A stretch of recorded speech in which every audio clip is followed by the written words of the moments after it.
So welcome to TravelDine. I'm Peter Bates, and today I'm in my New York office, and I'm speaking with an executive who's been with the same brand for 30 years, which is really unusual today and quite fantastic. She's responsible for overseeing the organization's sales, marketing, brand communications, and strategies on a global basis. She joined the group in 1991 in Hong Kong as Group Public Relations Manager, was promoted to Group Director of Communications in 1998. She transferred to the group's corporate offices in London in 2001, and in normal times bases herself between Hong Kong, London, and New York. Over the years, she's produced a number of award-winning, stunning advertising campaigns for TV, digital, and print all around the fan. I'm delighted to introduce you to Jill Kluge, who became the Chief Marketing Officer of Mandarin Oriental Hotel Group in January 2019. Mandarin Oriental currently has 33 hotels in 23 countries, stretching from Beijing to Lake Como and onto the Grenadines in the Caribbean. It also has a strong pipeline of hotels and residences from Boca Raton, Florida to Moscow. Jill, thank you very much for joining us today. It's great to see you. Oh, Peter, it's lovely to be here. You and I do have history, because you will recall, not many of your readers and listeners may, that you also sat in these esteemed chairs as part of Mandarin Oriental's history some many years ago. So we've often talked about it, haven't we? What a lovely brand it is. It's a great brand, and I had an amazing time. It was great time. But then, Jill, it was only 8 hotels. I know. As it was when I joined. That's the irony of it. I mean, isn't that just extraordinary? Yeah. But it's an interesting question on why I got into the hotel business in the first place. My degree was in history. I was fascinated by history, and I think the one thing that degree did give me was that it honed my writing skills and my attention to detail. Very important when it came to communications. But after that, I did a business degree, and my path to hotels began actually through human resources and training. I think I loved training because I was a bit of an am-dram girl. I did a lot of amateur dramatics in my youth, and training gave me a platform to talk. So that was fun. But when I moved to Hong Kong in the mid-80s, 1983 actually, I was in my mid-20s. That introduced me to the wonderful world of hotel keeping and travel adventure. And I started to make a shift to marketing because, really, there was so much happening, as you will recall, in Hong Kong in those days. And I was mentored in PR and marketing by the iconic Seafood Coppin, who you will remember, who launched the Holiday Inn brand in Asia. Very different business then. And we could talk about that for a long time, of course. But one of the highlights for me was that Holiday Inn introduced me to China. And I spent 3 years in China in sales and marketing, 2 of which were spent in Tibet. Which was quite an extraordinary achievement to be based in Lhasa in the mid-1980s. Well, I can tell you, we could talk about that for a long, long time. That's an amazing place to be.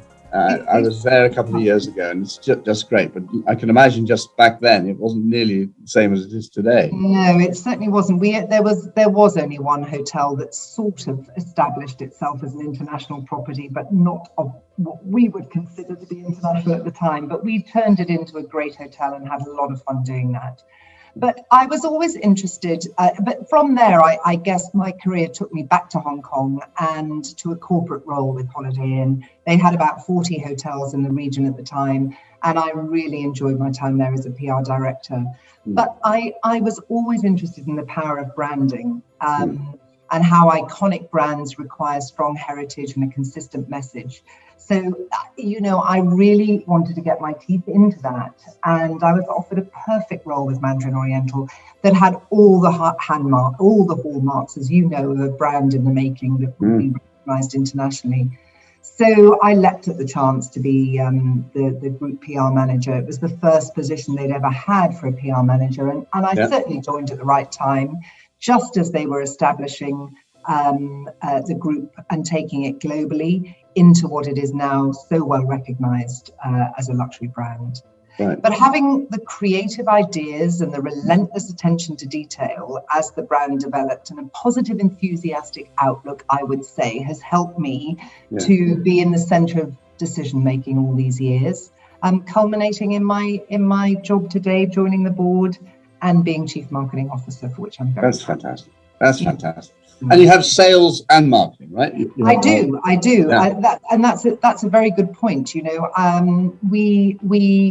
we combined that. Prior to me taking on this role, we had both sales and distribution and revenue handled in one division, and I really focused on marketing, brand, and the graphic design and PR elements of the company.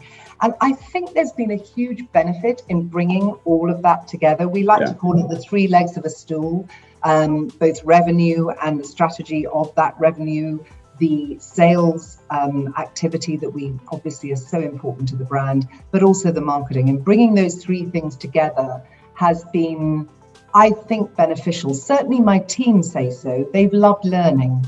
And for the first time, really, we are doing things collectively. So we are deciding how we should be investing our very small, minimal advertising funds at the moment, but how should we be spending that? Should it go towards sales activities in this region, or should it really be spending it direct to the consumer? So that's been a great coming together of all the teams, I think. And don't you think that in the present circumstances, as we move now past pandemic, hopefully later this year, that the whole sales and marketing in hospitality is going to have to change again? There's going to be a new normal. It's so huge. I mean, we know, it's interesting. We have in our we had about 60% of our total sales in leisure, much of which was consumer direct activity. But that had already changed dramatically from all of the group and the corporate business that we had in the past. More and more, our focus has to be on the customer direct. Yeah. And as a consequence of that, we have had to think very differently about how we work with the travel agents and really help them to ensure that we are providing their customers with exactly what they want, and how we ourselves make sure that those customers want to be fans of ours and really work closely with us. Yeah. So yes, it's a very different world. I'm still a big believer in print, Peter. I think it's got a big role to play. I see it all the time. I remember a classic moment not so very long ago when travel was possible, that I was in Milan, and it was a Sunday morning, and at least 10 other people sitting around the table were reading the same international Sunday newspaper that we do use as an ad for advertising. And I thought, that it hasn't died yet. No. But no doubt about it, digital is having a big impact on all of our strategy. Right. But I do think that when you pick up a magazine, there's something special about that paper, turning the pages. It's still there, I think. There is no doubt about it. And in fact, I think even more so in these times, because people want to dream, and you can't dream always on a digital device. No. But sitting and looking at beautiful photography, reading incredibly well-written editorial by very, very clever writers who really know their stuff, there's nothing better. And so I'm a big believer in it. And I think our customers are. We see it all the time. Yeah. Certainly, we still produce our own magazine, just one this year, unfortunately, because we have had to obviously cut back. But it goes out to the top 20,000 of our high-end spenders. And they love it. They comment on it. They come back to us. And we know it's a popular thing. In my mind's eye, I always think of a magazine, you're reading something and you pass it to your wife and say, hey, did you see this? Have a look at it. But I'm not going to do that with an iPad. For some reason, it's different. It's absolutely true. It's personal and on the phone, and it's gone in a second. You've forgotten it or you've lost it, and you think, where was that? Whereas, I have all my lovely travel and leisure magazines and other things that I'm interested in here on my kitchen table, and it's just perfect. They're all thumb marked and stuck down with ideas, and, That's right. and That's right. it That's really right. was. Yeah. And you tear things out. I'm a great Yep. person for tearing things out and keeping. Me too. There's Me a drawer too. full of teared out things. Absolutely. Absolutely. I think That's it's great. very important. Yeah. Yeah. So we are in a pandemic. We are Yes. hopefully moving towards it. How have you kept in touch with your clients? I mean, it must have been really difficult. Yeah, well, that has been, it's been the biggest challenge, I think, of my career, quite frankly. I mean, all of us are so shocked about it and how long it's lasted. But I think what we need to remember is that in 2018, we launched our guest recognition program, Fans of MO, which is designed to reward loyal customers and make them feel very much part of the family wherever they interact with us. We have around 775,000 members now signed up. Really? Yeah, and the great thing about that is that we're able to build up their profiles, and we're using all of the wonderful advances in data capability to be able to communicate with them in a much more personalized and effective way. So that was the first key point, that we could do that.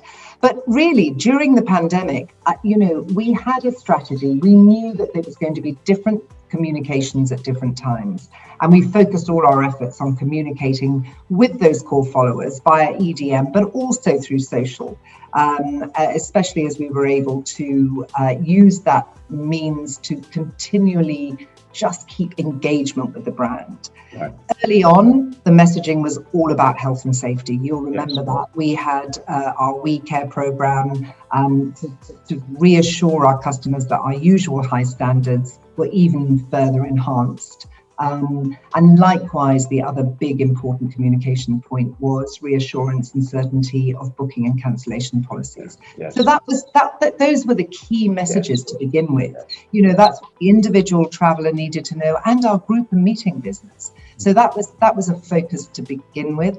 But then as lockdown continued, it was a case of keeping our customers engaged and connected with our brand. And so we were one of the first groups to really roll out those live fitness classes, home wellness tips, and fully interactive cooking classes, which went down brilliantly. We increased our following by around 750,000 people back in 2020. Yeah, so that was very good. Then we thought, right, what's next? And of course, it was the staycation package. That was the next bit, where we were able to drive some decent business into some of those properties where there was a strong ability to travel to visit a local hotel and take advantage of good rates and wellness and dining packages. So that was the next stage. And now, at the moment, we're definitely at the stage of dreaming about traveling. We know there's huge pent-up demand, Peter. I think all the people you're talking to would say the same. And so now we're turning our communications to inspiring our customers to dream of travel again, and posting and emailing new destinations and experiences that our hotels are pulling together. We've got some great ones coming, so I'm excited about that. We're trying to work with local partners, so we've got some lovely things like, a full day photography course with Leica in Milan, nice. a tour of Como and an Alfa Romeo, learning to blow glass in a family-run glass manufacturing company in Boston. Lots of lovely ideas that are designed to inspire. Yeah. And is your feeling that business will come back regionally first, and therefore, your European hotels will benefit from a lot of European travel? Yeah, I mean, it was fascinating on Monday when Boris gave out his latest roadmap to recovery, as it was called. I mean, within an hour of that happening, there were hits to our website on June 21st, which is the day that supposedly everything's going to go well. And it was particularly from the UK visitors looking at European destinations, definitely. Yeah, absolutely. Very interesting. Yes. I mean, of course, we have the advantage, Peter, that we've got 4 hotels open in China, and that they are seeing almost normal business there because they've controlled it so well, and so they are doing okay. The US to a lesser extent, because there has been so many different timings. The States doing things, Yeah, exactly. But some of our hotels, Miami in particular, of course, has been doing pretty well because I think Miami's on fire at the moment. it is. It is. Yeah. It is. Yeah. And Dubai was doing brilliantly for us until such time as they realized, whoops, perhaps we're doing too many things. Yeah. And there was a bit of a hiccup there, but we think it'll come back soon. That's good. With your big database of fans you've collected since 2018, do you communicate with them in one language, or are you using different languages? No, we use different languages. We have the capability of speaking to them in, actually we have 3 languages of EDMs going out, but our own hotels use that database to communicate in their own language. So from our corporate standpoint, we do Chinese, we have English, and we have an Arabic version going out. Terrific. Wow, so there's lots going on there. Yeah. Now you have a team that's spread across the world, obviously. Yes. Everywhere, but you also have hubs, don't you? You have a London hub. We have hubs, and I have to say, how do you manage them? Yeah, I mean, actually, it's a benefit and a challenge. To be quite honest with you, the spread of sales and marketing resources around the world, it helps in some way because we gain great depth of knowledge from the different regions, and we're able to access expertise in terms of creative talent, digital talent, graphics, sales, the expertise of those different regions. So for example, our advertising hub is in London, where I still believe some of the best talent sits, in advertising. I think they've got it in spades. Digital expertise, on the other hand, straddles the US and the UK, and we've got an expert team in China that's really helping us with our Chinese strategy. So, whereas our graphic design team still sits in Hong Kong, where we can benefit from, fantastic Asian design and really competitive pricing. So that's the plus side of having hubs in different regions. The downside, of course, is keeping us all aligned and on track. And what I would say there is thank God for this technology, because as much as it's a curse, we are very connected. And as I said earlier, we are really trying to combine the 3 legs of the stool with sales, revenue and marketing. And we have regular calls and we can do it. And we just keep in touch with each other and make sure we all know what we're doing. And we agree strategy. We've had to be so agile during this pandemic. Good word. Yeah, I mean, we really have. So these calls have allowed us to do it. Whereas in the past, we would have probably planned a trip and had a meeting once every quarter. Now it's a case of, okay, guys, something's happened. We need to get in touch. Zoom call. The thing is, I benefit most, Peter, because London is, at the best destinations. The guys in the US have to get up very early, and our evening colleagues in Hong Kong are frustrated. But, it does work. It does work. Yeah. But motivation for salespeople must be tough at the moment. It's very, very hard. And unfortunately, we did have some casualties last year, as I know many companies did. Yes. And that was also very, very difficult to deal with. But I'm so impressed with the sales teams and how they are engaging with the travel community. They've done some fun stuff, because nobody wants another Zoom call to be shown a picture of a room and a my swimming pool. But instead, they've been trying to do things like competitions, really engaging with them on fun stuff. And some places we've been able to do some hybrid events. So in Russia, for example, we've been able to take some of our clients to restaurants, socially distanced naturally, and have big screens up where our GMs can pop in and say hi. And it's been quite fun. So, I take my hat off to them all, because it is not easy to keep on keeping those connections going in these difficult times. Yeah, right. So sustainability is a big part of it, has been for many years, the DNA of the Mandarin Oriental Hotel Group. But recently you seem to have accelerated that again on a multi-platform way, haven't you? Yes, we have. I mean, we first and foremostly, I'd say it is a foundation of our culture. It's incredibly important, and its implications are considered across the group.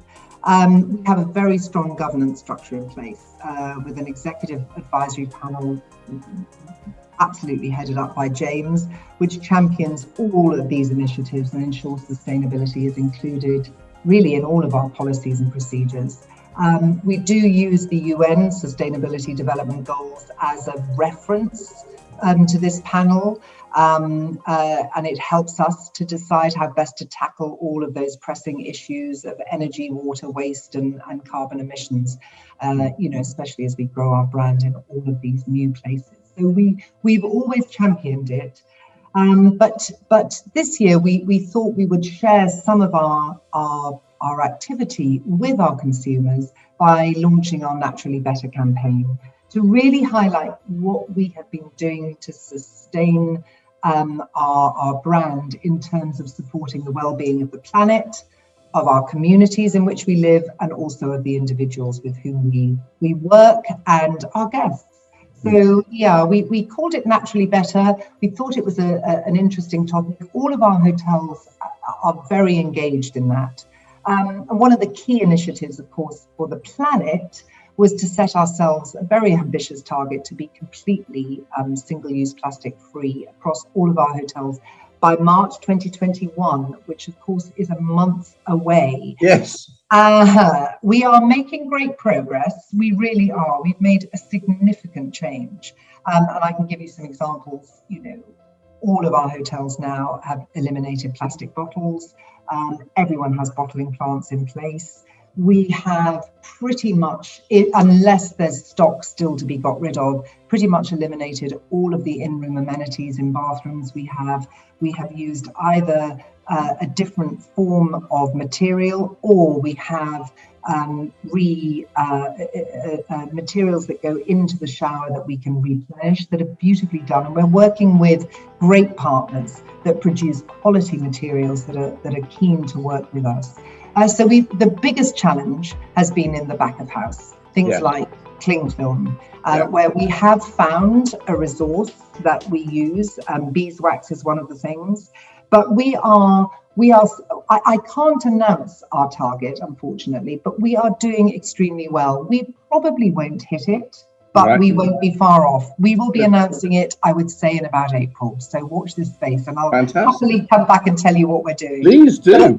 But our hotels have been incredibly engaged with that. So that's been a tremendous one. Yeah, really. Let's just look at Naturally Better. We've got a little video, so let's just play that video so everybody can see it. I'd love to see it. We're on a journey to make things naturally better. For the planet, for communities, and for you. Whether that's playing our part in caring for the environment by adopting green initiatives, or taking time to ensure that our minds and bodies are in good shape. We've already made a commitment to remove all single-use plastics from our hotels, not just in our guest areas, but behind the scenes too. Many of our hotels also have dedicated kitchen gardens, which are allowing us to grow food and produce that we can use in our bars and restaurants. Talking of our kitchens, many of them provide meals and services to homelessness initiatives within our communities. We're inviting you to join our journey by updating your sustainability preferences through your Fans of MO account, such as frequency for linen and towel changes, allowing us to minimise unnecessary laundry waste. You'll also find changes in your room, such as sustainable bamboo toothbrushes, so you can care for the environment as you care for yourself. And self-care is also top of our agenda. We're promoting holistic wellness, not just in our spas, but throughout our hotels and resorts, including our Mindful Meetings programme for better, healthier business meetings. We're dedicated to giving you an absolute commitment that we will strive for a better, more sustainable future. We're committed to making your stay more sustainable. Visit mandarinoriental.com to find out more. What a great video that is. I Yeah. really, when I first saw that, I was really pleased. I tell you who we're working with, Peter. This is an aside now, but Cedar, who do our in-house publication and a lot of our content, they've been such fun to work with. They work with BA and Cafe, and they're just, it's probably where we're putting a lot of our money at the moment, actually, is in content, and they've been fantastic partners. They really have. So how do you measure effectiveness of this strategy? Yeah, that's a very good point. Well, we have set goals, and our hotels have sustainability on all of their balanced scorecards, which are the way that we measure success on an annual basis at the hotel level. So they have been set very key goals, and the goals are in line with the United Nations Sustainability Development Goals. So we use those as a guide, and then we agree exactly what proportion of waste we are going to eliminate, and other programs. For example, responsible procurement. That's absolutely key at the moment. Only working with local resources and making sure that we know absolutely the whole arrival of our ingredients from wherever it comes. So there's a lot that goes behind it. It is measured internally. We don't use an external benchmark, if you like, but the sustainability guidelines from the UN are used, and we report every year in a massive sustainability report, which comes out usually in April, May. And it covers everything across our portfolio. And how does the consumer judge this? Well, that's a very good point. We ask them what they think of it. We've in our guest questionnaires, we ask them, how are they taking to it? We tell them what we're planning to do, and we get feedback. And it's incredible how that has changed from just a few years ago. Yeah, I mean, so many more people now are doing this within their own homes. They don't want plastic anymore. They can't bear to see packaging that is just going to be tossed away. And so there is more and more support from our customers when we tell them these are the plans. Is it a yes, no? How's it going? We like to have consumer dialogue. We do the voice of the customer questionnaires quite often, so that helps us to so tracking over a 5-year period, you'd see this increasing, would you? We definitely have seen a greater interest and a greater desire for awareness. Certainly our corporate clients, as you will know, yes, and our meeting clients insist upon it. And we've been doing a lot of great stuff with them. We've just introduced a Wellness on the Road program that allows them, when they're traveling, our corporate customers, to access some of our great videos for better wellness tips when you're traveling, etc., etc. So we're doing a lot of work that has come from feedback from our clients. And of course, a lot of the RFPs from corporations these days include a piece of this. Without a doubt, it's crucial. It's crucial. Yeah. Great. So let's move to development, because you've got a fantastic pipeline coming up. Doing a little bit of research before our call, it looks like China's important to you. I think China and the Middle East seem to be areas where you really are putting your footprint down. And Nanjing will open next year, I think. That's right. Fifth hotel in China, won't it? Yeah, that's right. And Riyadh opened just recently. Yeah. And of course, Doha and Dubai are flagship hotels, I think. Today. Yes. And so these are these key markets, China and the Middle East? You're right to highlight China and the Middle East. They're certainly areas that we're very focused on. I mean, they're both important outbound markets for us. And as we all know, the bigger your brand in the markets that you want to focus on to get people to come and stay with you, the more of your projects that are there, the better your brand is known. So that absolutely is key. Growing brand presence in these outbound markets is a very important point. But we're also looking across the globe, quite frankly, to increase our resort portfolio. That's another key focus for us, because our leisure business is increasing and will only become more so, especially following this pandemic. So areas of focus for us in addition to China and the Middle East, I think is where we can provide value to customers by creating clusters of hotels. So Italy is a good one that comes to mind. We've got Como and Milan. They provide a perfect combination, and we are looking to expand our offering in other Italian destinations to make that more of a destination within itself. And the same, I think, would be true of Japan. We have a number of projects that we are hoping to pull across the pipeline before too long. And as you may have heard, we've just announced a beautiful new beach resort in Da Nang in Vietnam, which will be a great complement to the hotel that is due to open in Saigon in 2022. And another cluster is Europe, Central Europe. We've got Zurich and Vienna coming, which will be great complements to Geneva and Munich. So we are looking at how can we cluster and make sure that we've got, some good synergies between properties. Right. But you mentioned China. It is a very key component, as you rightly point out, as is the Middle East. And China is now our second largest outbound market, and in terms of room nights, not in terms of revenue, for the obvious reason that they tend to stay in Asia, where rates are slightly lower, as you know. Yeah. But China is now almost 20%, almost as close to the US, which is quite impressive. Amazing. Yeah, it really is. And 13% of our revenue comes from China today, which is quite extraordinary. So that is going to be a key component. The Middle East is in fifth place. They're in fifth place with revenue and room nights at around 6%. And clearly, as you say, having more hotels in these markets will really help our brand recognition. Also, you were always known for quite big hotels, some of the hotels. And of course, in the Middle East and probably in China, that works there as well. But a lot of these other places, smaller is probably better today, isn't it? Definitely.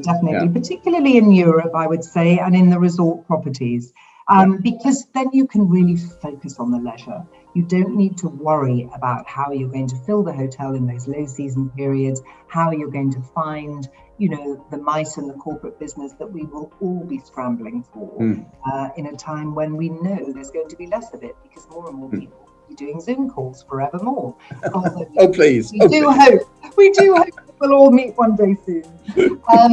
But so you're right. Some of our legacy hotels in Asia are very, very large, but we are looking more and more at operating the smaller hotel that allows us that sweet spot to really focus on our rate and our very classic offering to our customer and make new ones. Yeah. But of course, you have some landmarks.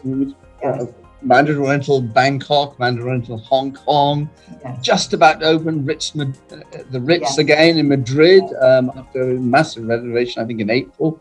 Emirates Palace, I put that in that same category of a landmark property. Is this something?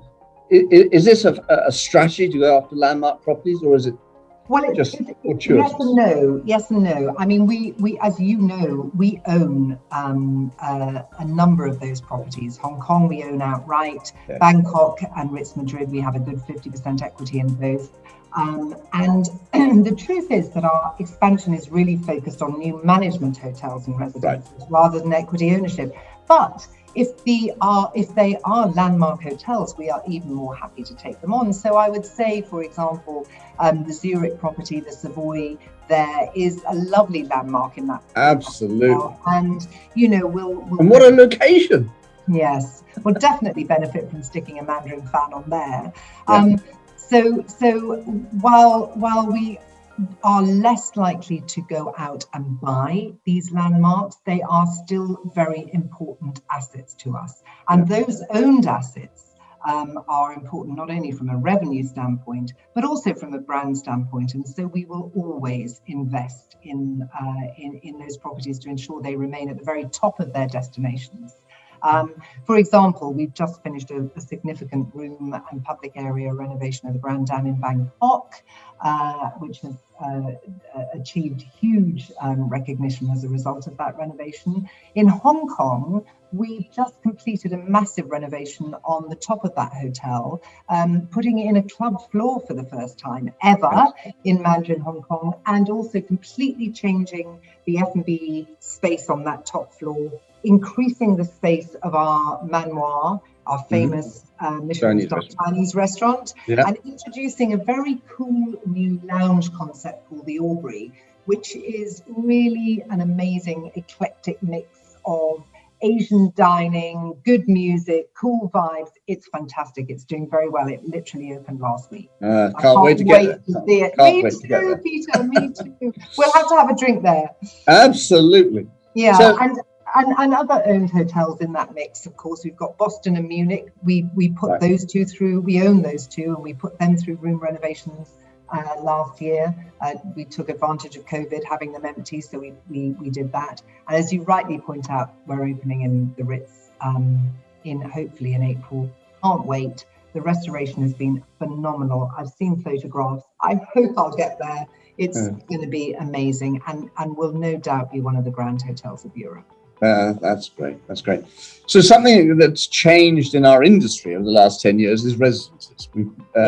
And mixed-use developments have become much, much more important than they ever were before. Absolutely. We talked about Da Nang just now, and that is going to have residences attached to it, I think, as well. Absolutely. So in terms of development, and your sales and marketing strategy, is residence an important asset to you in sales and marketing?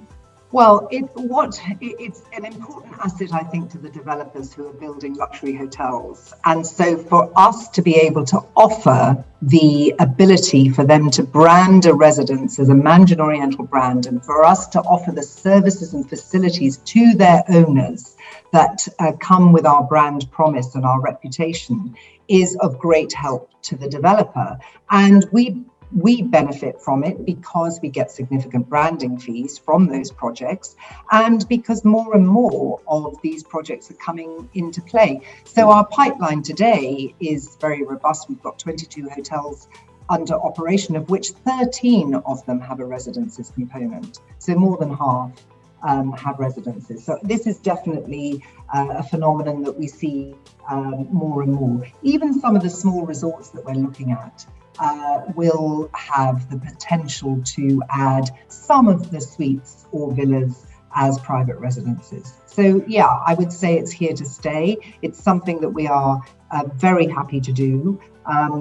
And, we know we add value. We've seen it happening here in London with One Hyde Park, and in New York with our first residences above the Mandarin Oriental in New York in Columbus Circle. They've done extremely well, and our owners are true fans of Mandarin Oriental. Some of them are owners of many.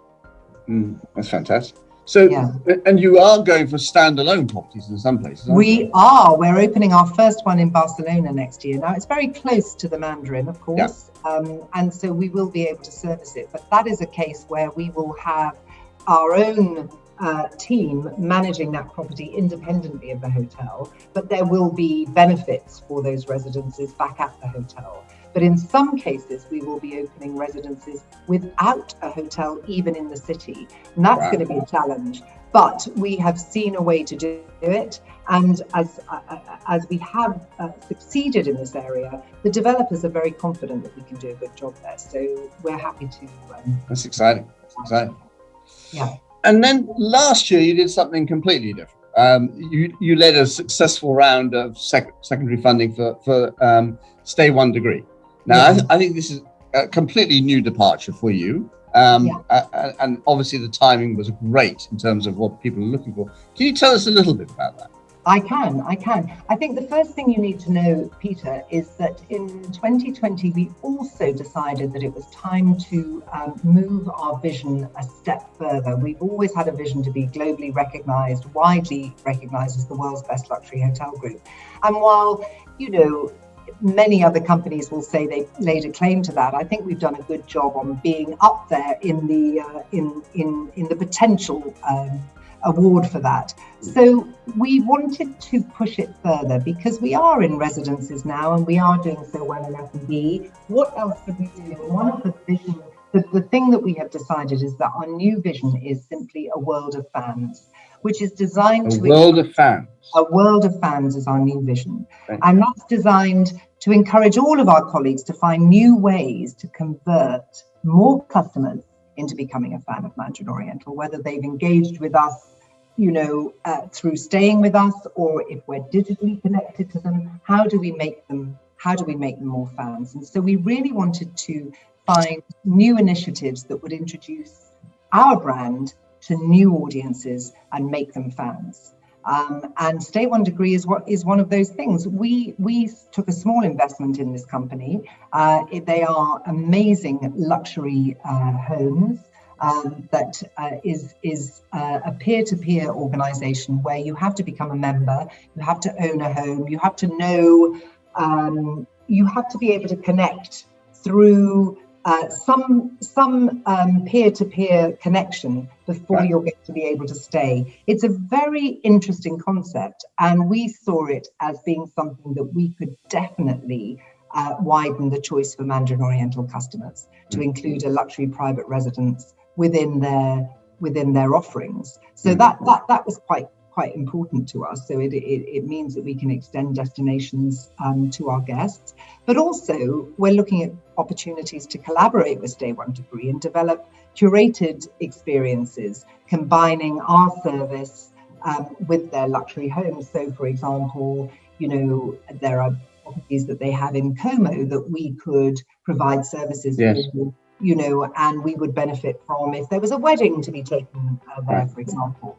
So that we're exploring avenues basically to see if we can benefit both of our customer bases, to provide benefits and special recognition for both of our customers. So I think you have to own a residence to be a member. You do not have to own a residence to be a member, but if you go in and become a member, you have to be invited in by somebody, and then you build a base. And if you want to go and rent one of those homes, you have to have a connection. So you're vetted in a way.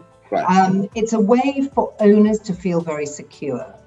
Because it was a brilliant idea started by two young entrepreneurial owners of private homes bankers, aren't they? They were both bankers. They're both bankers, and they both had bad experiences of renting their homes out through other platforms where their homes were not looked after, and they were very unhappy with the impact. So they started the idea of, what if we were only able to rent homes to people like us who we know and we can trust and we can have dialogue with, and it's expanded from there.